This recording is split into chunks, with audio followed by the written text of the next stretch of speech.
50 वर्ष अगाडि चाहिँ बाल विवाह, बहु विवाह, अनमेल विवाह, मानव पार्टी लगायतका विषय र राजनीतिक हिंसा, आर्थिक हिंसा, सामाजिक हिंसा, धार्मिक हिंसा, सांस्कृतिक हिंसा, यी विविध हिंसाबाट महिलाहरू पीडित हुनु हुँदैन भनेर राष्ट्रको 51% भन्दा माथि महिलाहरूको विषयले उहाँले आवाज उठाउनु भएको छ। हामी अन्तर्राष्ट्रिय स्तरका कुरा हामी गरिरहँदा हाम्रो भोजपुरमा जन्मिनु भएको योगमाया नेउपानेलाई हामीले सम्झनुपर्छ। त्यसको हामीले अध्ययन गर्न जरुरी छ। पुरुष सबै गलत छैनन्, महिला सबै गलत छैनन् र पुरुषलाई एउटै डालोमा हाल्न मिल्दैन, महिलालाई पनि एउटै डालोमा हाल्न मिल्दैन।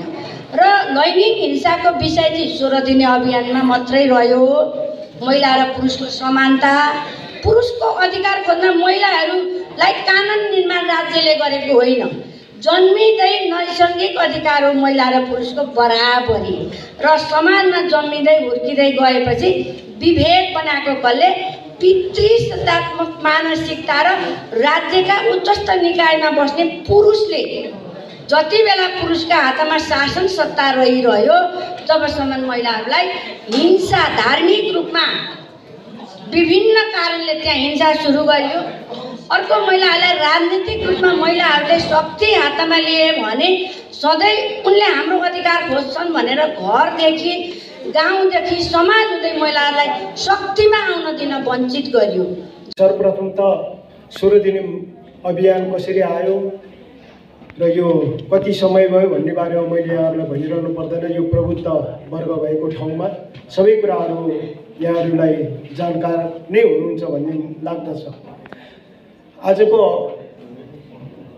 युग प्रविधि मैत्री युग हो, जसमा विभिन्न प्रविधि विकास सँगसँगै त्यसले केही अवसरहरू पनि ल्याएको छ, केही चुनौतीहरू पनि लिएर आएको छ। अवसर र चुनौतीलाई को बीचमा रहेर हामीले अगाडि बढ्नुपर्ने अवस्था एकातिर देखिएको छ भनेदेखि विशेषतः अहिले डिजिटल युगमा हामीले त्यसको फाइदा भन्दा त्यसबाट हामी नकारात्मक पक्षतिर पनि केही बढी गइरहेको छौँ कि भन्ने जस्तो पनि हामीलाई लागिरहेको छ। त्यतातिर नजानका लागि डिजिटल साक्षरता चाहिँ नि तल्लो लेभलसम्म हामीले पुर्याउनु पर्ने स्थिति देखिएको छ। यसका लागि हामी सरकारवालाहरू सबै आफ्नो ठाउँबाट जहाँ जसरी रहेका छौँ सबैतिरबाट त्यो वर्गसम्म पुर्याउन सक्यौँ भने अवश्य पनि त्यसले यसबाट हुने खतराबाट बच्नका लागि सहयोग पुर्याउनेछ भन्ने मैले विश्वास लिएको छु। अर्को कुरा, हामीले जुन ग्याजेट्स हामी चलाउँछौँ, हाम्रो सेलफोन्स, हाम्रो कम्प्युटर, जे हामी ग्याजेट्सहरू चलाउँछौँ त्यो बेच्ने काम नहोस्। त्यो बेच्यो यदि भने त्यो डाटा त्यसबाट रिकभर हुन्छ, सबै कुरा रिकभर हुन्छ। तपाईँले जतिचोटि रिसेट गर्नुहोस् त्यो रिकभर हुन्छ।